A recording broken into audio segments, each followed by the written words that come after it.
আমরা এখন চন্দ্রগঞ্জ যে পশ্চিম বাজারটা আছে, এই পূর্ব বাজার, এটা তো পূর্ব বাজার। পূর্ব বাজারটা আমি ড্রোন ভিউর মাধ্যমে দেখাবো।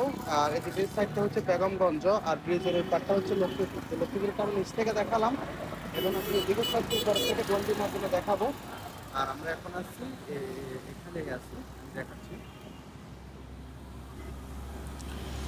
আমরা এখন চন্দ্রগঞ্জ পূর্ব বাজার ব্রিজের উপর থেকে আমি একদম পূর্ব বাজার পুরাটাই আমি আপনাদেরকে দেখাবো। চন্দ্রগঞ্জ পশ্চিম বাজারের ভিডিও কিন্তু আমি দিছিলাম গতকালকে, ওই ভিডিওটা আপনারা দেখছিলেন কিনা অবশ্যই জানাবেন। এবং কি চন্দ্রগঞ্জ পূর্ব বাজারের আমি নিচের অংশের ভিডিও দিছিলাম, আজকে আমি ড্রোন ভিউর মাধ্যমে দেখাবো চন্দ্রগঞ্জ পূর্ব বাজার। এটা কিন্তু বেগমগঞ্জের মধ্যে পড়ছে, পশ্চিম বাজার এটা কিন্তু লক্ষ্মীপুরের মধ্যে পড়ছে। আপনারা যারা লোকাল আছেন অবশ্যই জানেন। তো চন্দ্রগঞ্জ বাজারের আশেপাশে থেকে আমার ভিডিওটা দেখে থাকলে অবশ্যই কমেন্ট করবেন, এবং কি চন্দ্রগঞ্জ বাজারের আশেপাশে বাড়ি কোনো প্রবাসী যদি ভিডিওটা দেখে থাকেন অবশ্যই কমেন্টের মাধ্যমে জানাবেন। এবং কি চন্দ্রগঞ্জ বাজারের আশেপাশে নতুন কোনো এরিয়ার ভিডিও দেখতে মন চাইলে অবশ্যই কমেন্ট করবেন। এমনিতেই চন্দ্রগঞ্জ বাজার থেকে চৌমনি চৌরাস্তা পর্যন্ত ভিডিও দেওয়া আছে, এবং কি চন্দ্রগঞ্জ বাজারের আশেপাশে অনেকগুলো ভিডিও দেওয়া আছে, এবং কি নতুন আরো অনেকগুলো ভিডিও আপনারা পাবেন। তো ঠিক আছে, ভিডিও আজ এই পর্যন্তই। সবাই সুস্থ থাকবেন, ভালো থাকবেন, ফেনী নোয়াখালীর সাথেই থাকবেন। ভিডিওটি ভালো লাগলে লাইক করবেন, বেশি ভালো লাগলে শেয়ার করবেন, সাবস্ক্রাইব এবং ফলো না করে থাকলে সাবস্ক্রাইব এবং ফলো করে রাখবেন। তো ঠিক আছে।